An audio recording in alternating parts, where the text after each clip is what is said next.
एक रिक्शा चालक ने अपनी जमीन बेचकर पत्नी को आईएएस बनाया, लेकिन जब वो अफसर बनी तो बोली, मैं किसी अर्जुन को नहीं जानती। आखिर ऐसा क्या हुआ कि जिसने सब कुछ अब कुर्बान किया, उसे ही भुला दिया गया? क्या कभी लौटेगा उस प्यार का वक्त, या ये कहानी वहीं खत्म हो जाएगी जहाँ से उसने उड़ान भरी थी? नमस्कार दोस्तों, मैं शीतल फिर से स्वागत करती हूँ आपका एक नई कहानी में। उत्तर प्रदेश के एक छोटे से कस्बे में, जहाँ यमुना नदी की लहरें सपनों और संघर्षों की कहानियाँ बुनती थी, वहाँ रहता था अर्जुन मेहरा। अर्जुन एक बुनकर था जिसके हाथ बुनाई के करघे को थामते थामते खुरदरे हो चुके थे। उसका जीवन सादा था, लेकिन उसमें एक शांत संतुष्टि थी। वह एक छोटे से टीन के छप्पर वाले घर में रहता था, जहाँ सुबह सुबह चिड़ियों की चहचहाहट और करघे की खटखट एक साथ गूंजती थी। अर्जुन के पास ना तो बड़े सपने थे, ना ही धन दौलत की लालसा। उसकी दुनिया ईमानदारी, मेहनत और अपने छोटे से परिवार की गर्मजोशी में सिमटी थी। एक बरसाती शाम, जब कस्बे में मेला लगा था, जहां लालटेनों की रोशनी और जलेबियों की मिठास हवा में घुली थी, अर्जुन की नज़र पड़ती है प्रिया यादों पर। प्रिया एक ऐसी लड़की थी जिसकी आंखों में एक अनोखी चमक थी, मानो वह तारों को चुनौती दे रही हो। एक स्कूल शिक्षक की बेटी प्रिया में एक शांत गरिमा थी, लेकिन उसका दिल एक ही सपने से धड़कता था, आईएएस अधिकारी बनकर देश की सेवा करना। उसके शब्द तेज थे, दिमाग और भी तेज, और उसका इरादा अटल था।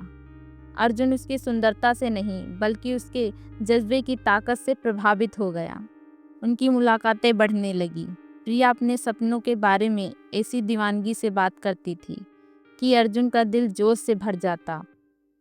एक शाम, जब क्रिकेट की आवाज़ें हवा में गूंज रही थी, उसने कहा, मैं लोगों की ज़िंदगी बदलना चाहती हूँ अर्जुन, लेकिन यह रास्ता लंबा है और मैं तब तक नहीं रुकूंगी जब तक मंजिल न पालूं। अर्जुन ने उसकी आंखों में अटूट विश्वास के साथ देखा और कहा, तुम्हारा रास्ता मेरा रास्ता है प्रिया, मैं हर कदम पर तुम्हारे साथ हूँ। उनका प्यार परवान चढ़ा और जल्द ही परिवारों की सहमति से एक आम के पेड़ के नीचे सादे समारोह में उनकी शादी हो गई, जहाँ गेंदे के फूलों की खुशबू और अपनों का आशीर्वाद हवा में बिखरा था। उनका घर छोटा था, लेकिन उसमें उम्मीदों की कोई कमी नहीं थी। प्रिया ने अपनी पढ़ाई में जी जान लगा दी। उसकी रातें एक टिमटिमाते दिए की रोशनी में किताबों के साथ बीतती थी। अर्जुन ने उसका साथ देने का फैसला किया, एक ऐसा फैसला जो उनकी ज़िंदगी बदल देगा। उसने अपने परिवार की एकमात्र ज़मीन, जो पीढ़ियों से चली आ रही थी, बेच दी और प्रिया को लेकर लखनऊ चला गया, जहां अच्छे कोचिंग सेंटर उसके सपनों को हकीकत में बदलने का वादा करते थे। लखनऊ में अर्जुन ने रिक्शा चलाने का काम शुरू किया।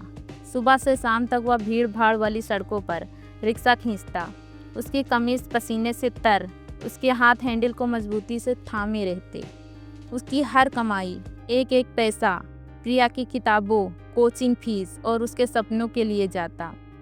शहर बेरहम था, गर्मी, बारिश, धूल और धक्का मुक्की, लेकिन अर्जुन कभी नहीं रुका।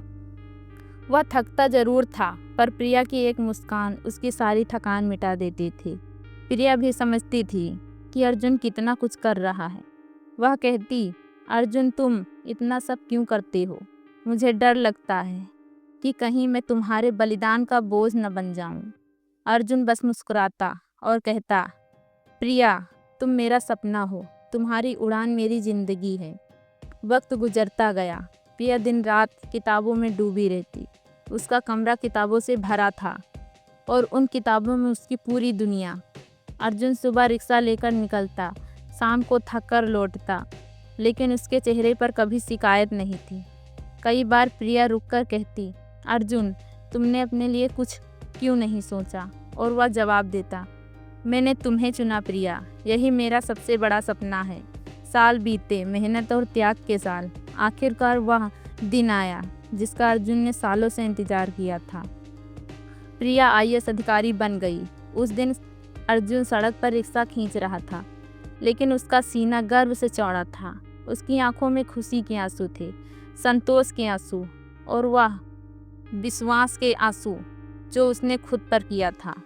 वह सोच रहा था, अब प्रिया की दुनिया बदल जाएगी और मेरी भी।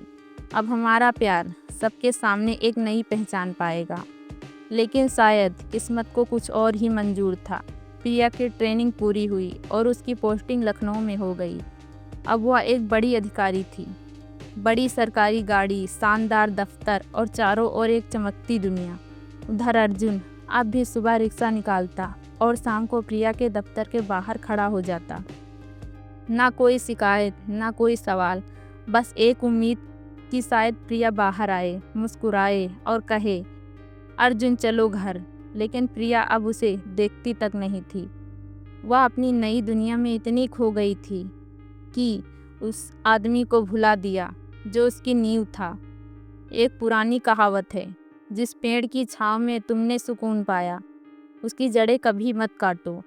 लेकिन प्रिया ने उस जड़ को ही मिटाने की ठान ली। एक दिन अर्जुन ने हिम्मत जुटाई। उसका दिल कांप रहा था, लेकिन वह प्रिया के दफ्तर के गेट तक गया। गेटमैन से धीमी आवाज़ में बोला, मैडम से कहिए अर्जुन आया है। उनका पति, कस्बे वाला अर्जुन। संदेश अंदर गया। थोड़ी देर बाद गेटमैन लौटा और बोला, मैडम ने कहा है वह किसी अर्जुन को नहीं जानती। कहिए कि चले जाएं। मेरे पास बेकार लोगों के लिए वक्त नहीं है। यह सुनते ही अर्जुन की दुनिया जैसे थम गई। उसका दिल जैसे किसी ने मसल दिया। वह चुपचाप मुड़ा और बाहर निकल आया। उसकी आंखों में आंसू थे, लेकिन उसने उन्हें बहने नहीं दिया। वह अपने रिक्शे की ओर लौट गया, जहां उसकी ज़िंदगी अब सिमट चुकी थी। फिर भी उसके दिल में एक छोटी सी उम्मीद बाकी थी। शायद प्रिया किसी मजबूरी में ऐसा कह रही हो।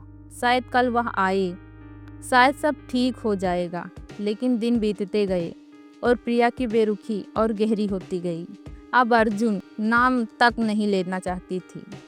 एक दिन अर्जुन के एक पुराने दोस्त ने बताया कि प्रिया अपने दफ्तर में कहती है कि वह अकेली है, उसका कोई पति नहीं। वह तलाक लेने की सोच रही है क्योंकि एक रिक्शा चालक उसकी नई हैसियत के लायक नहीं। यह सुनकर अर्जुन का दिल टूट गया। जिसके लिए उसने अपनी ज़िंदगी दांव पर लगाई, वह उसे अपनी पहचान से मिटा देना चाहती थी। फिर भी अर्जुन ने हार नहीं मानी। वह हर सुबह अपने रिक्शे से थोड़ा वक्त निकालकर प्रिया के दफ्तर के बाहर दूर एक कोने में खड़ा हो जाता। अब वह सामने नहीं जाता था, बस चुपचाप उसे देखता। उसके चेहरे पर गुस्सा नहीं, बस एक ठहराव था। एक ऐसा प्यार जो अब आवाज़ नहीं करता था, बस दूर से देखना चाहता था। एक दिन मोहल्ले के कुछ लोगों ने उसे घेर लिया। अबे तू ये क्या कर रहा है? क्या चाहता है? तू रिक्शा चालक और वो आईएएस। अब रिश्ते नहीं चलते, ओहदे चलते हैं। छोड़ दे ये सब। अर्जुन ने हल्की मुस्कान के साथ जवाब दिया, मैंने उससे प्यार किया था, ओहदे से नहीं। मैं बस अपना प्यार निभा रहा हूँ। लोग हंसते हुए चले गए, लेकिन अर्जुन का जवाब हवा में गूंजता रहा। उधर प्रिया बड़ी बड़ी बैठकों और अफसरों के दुनिया में रम गई थी। अर्जुन का नाम उसके लिए एक भूली हुई कहानी बन चुका था। लेकिन एक दिन कुछ ऐसा हुआ जिसने उसकी चमकती दुनिया में हिला दिया। एक छोटा सा लड़का मोहल्ले से उसके दफ्तर आया, घबराया हुआ, लेकिन उसकी आंखों में चिंता थी। उसने कहा, मैडम, अर्जुन भैया कई दिनों से दिखाई नहीं दे रहे। अब वह रिक्शा भी नहीं चलाते। कोई नहीं जानता वह कहाँ है। प्रिया एक पल को चौंक गई। उसकी मुस्कान जैसे रुक गई, लेकिन अगले ही पल उसने खुद को संभाला और ठंडे स्वर में बोली, मुझे इससे कोई मतलब नहीं। जो लोग वक्त के साथ नहीं बदलते, वे वक्त से बाहर हो जाते हैं। लड़का जाने को मुड़ा, लेकिन दरवाजे पर रुककर बोला, मैडम, अर्जुन भैया कहते थे सच्चा प्यार कभी हार नहीं मानता। शायद वह आज भी आपका इंतजार कर रहे हों। यह शब्द प्रिया के दिल को चीर गया। उस रात वह बिस्तर पर लेटी, लेकिन नींद नहीं आई। वह उठी और अलमारी के कोने में रखी एक पुरानी डायरी निकाली। वह डायरी जो अर्जुन ने उसे शादी के दिन दी थी। उसने सालों बाद उसे खोला। पहले पन्ने पर लिखा था, प्रिया, मैं तुझे हर उस मोड़ पर प्यार करूँगा जहाँ तेरा रुतबा भी तुझे मुझसे दूर कर दे। तुम्हारा अर्जुन। उसके हाथ कांपने लगे, उसकी सांसें तेज हो गई। उसे अर्जुन की बातें याद आने लगी। जब वह कहता, प्रिया तू आईएएस बन जा, मैं तो पहले से तेरा हूँ। वे दिन जब दोनों लखनऊ की गलियों में हंसते थे, जब अर्जुन रात को थक कर लौटता और प्रिया की किताबों के लिए फूल लाता, वह सब जैसे एक साथ सामने आ खड़ा हुआ। प्रिया खुद से लड़ने लगी। उसका दिमाग बोला, यह सिर्फ भावनाएं हैं, वह अब मेरे लेवल का नहीं। लेकिन दिल ने पूछा, प्यार का लेवल क्या होता है? क्या एक पति का दिल ओहदे से छोटा हो जाता है? उस रात वह नहीं सो पाई। वह दफ्तर गई, मीटिंग्स की, लेकिन हर कागज़ पर उसे अर्जुन की आंखें दिखती, उसके कानों में उसकी आवाज़ गूंजती, प्रिया मैं अभी भी तेरा हूँ। कई दिन बीते, वह खुद को समझाती रही कि सब ठीक हो जाएगा। लेकिन एक दिन मोहल्ले के एक आदमी ने आकर कहा, मैडम अर्जुन अब यहाँ नहीं आता। लोग कह रहे हैं वह बहुत बीमार है, कोई नहीं जानता वह कहाँ है। यह सुनते ही प्रिया के पैरों तले ज़मीन खिसक गई। एक डर उसके दिल में समा गया। उसने बिना पल गंवाए अपनी गाड़ी उठाई। ना कोई स्टाफ, ना कोई दिखावा, बस एक अधूरी मोहब्बत की तलाश में वह शहर में अर्जुन को ढूंढने निकल पड़ी। वह गोरखपुर की हर गली, हर नदी किनारे, हर रेलवे स्टेशन के पास भटकी जहां वह कभी अर्जुन के साथ गई थी। हर बार वह किसी को रोकती, क्या आपने एक दुबले पतले आदमी को देखा है, रिक्शा चलाता था, अर्जुन उसका नाम था। लेकिन कोई जवाब नहीं मिला। आखिरकार एक तंग बस्ती में, एक टूटे फूटे छप्पर के नीचे वह मिला, मिट्टी से सना, कमज़ोर और सबसे ज़्यादा खामोश। उसने प्रिया को देखा, लेकिन उसकी आंखों में अब कोई चमक नहीं थी।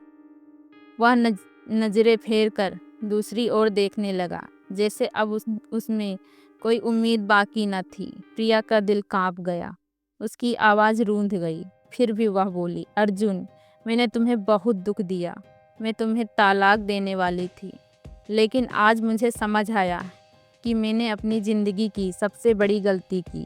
अगर तुमने मुझे माफ़ नहीं किया तो मैं खुद को कभी माफ़ नहीं कर पाऊंगी। अर्जुन ने धीरे से उसकी ओर देखा और शांत स्वर में कहा, प्रिया मैंने कभी शिकायत नहीं की, मैंने तुमसे प्यार किया था, कोई सौदा नहीं। लेकिन अब मैं सचमुच थक गया हूँ। यह सुनते ही प्रिया उसकी ओर बढ़ी और उसका कमज़ोर हाथ थाम लिया। अब तुम्हें अकेला नहीं रहना पड़ेगा अर्जुन, मैं तुम्हें फिर से खोने नहीं दूंगी। इस बार हम बराबर चलेंगे। अर्जुन ने पहली बार हल्के से मुस्कुराने की कोशिश की। तुझे अब भी फर्क पड़ता है?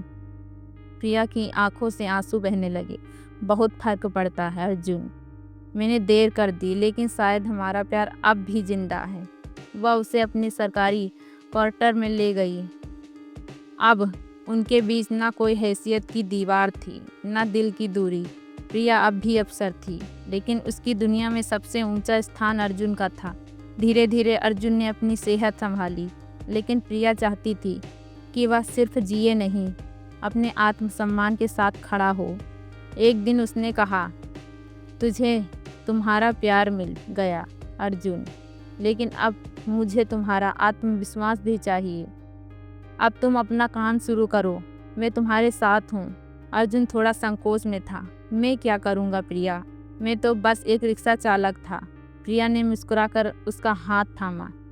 जिस प्यार ने तुझे इतना ऊंचा बनाया, अब तुझे खुद के लिए भी ऊंचाई पर देखना है। इस बार हम दोनों मिलकर तेरा सपना पूरा करेंगे। और फिर शुरू हुआ एक नया सफ़र।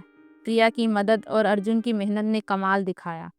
अर्जुन ने फिर से छोटे स्तर पर काम शुरू किया। इस बार एक छोटी सी दुकान से धीरे धीरे उसका कारोबार बढ़ा। अब उसके पास अपना गोदाम था, अपने कर्मचारी थे, अपनी गाड़ी थी। कुछ ही सालों में अर्जुन गोरखपुर का सबसे बड़ा अनाज व्यापारी बन गया। अब अर्जुन सिर्फ प्रिया का पति नहीं था, वह एक सफल कारोबारी था, एक नेक इंसान था और सबसे बढ़कर एक ऐसा साथी जिसने बिना किसी उम्मीद के प्यार निभाया था। एक शाम प्रिया ने मुस्कुराते हुए कहा, अब तुम तैयार हो अर्जुन, मेरी ज़िंदगी हर फैसला अब तुमसे शुरू होता है और तुम पर ख़त्म। अर्जुन ने उसकी आंखों में देखा और हल्की मुस्कान के साथ कहा, प्रिया, मैं तो पहले दिन से तेरा था। फर्क बस इतना था कि अब तू मुझे समझने लगी। उनके बीच एक सन्नाटा था, लेकिन वह सन्नाटा खाली नहीं था। उसमें सालों की दूरी, दर्द और अब सच्चे मिलन की गर्माहट थी। कुछ साल बाद उनके घर में एक नन्हा मेहमान आया, उनका बेटा। अर्जुन ने उसे गोद में उठाया और कहा, इसका नाम प्रभात रखेंगे, क्योंकि यह हमारे प्यार की नई सुबह लेकर आया है। प्रिया और अर्जुन अब एक दूसरे के साथ थे। ना कोई डर था, ना कोई दूरी। उनके पास अब सब कुछ था, प्यार, सम्मान और सबसे ज़रूरी एक दूसरे का साथ। तो दोस्तों, उम्मीद है कहानी आपको पसंद आई होगी। कहानी पसंद आई हो तो लाइक कर देना और चैनल पर नए हो तो सब्सक्राइब कर लेना। मिलते हैं अगली कहानी में, तब तक के लिए धन्यवाद।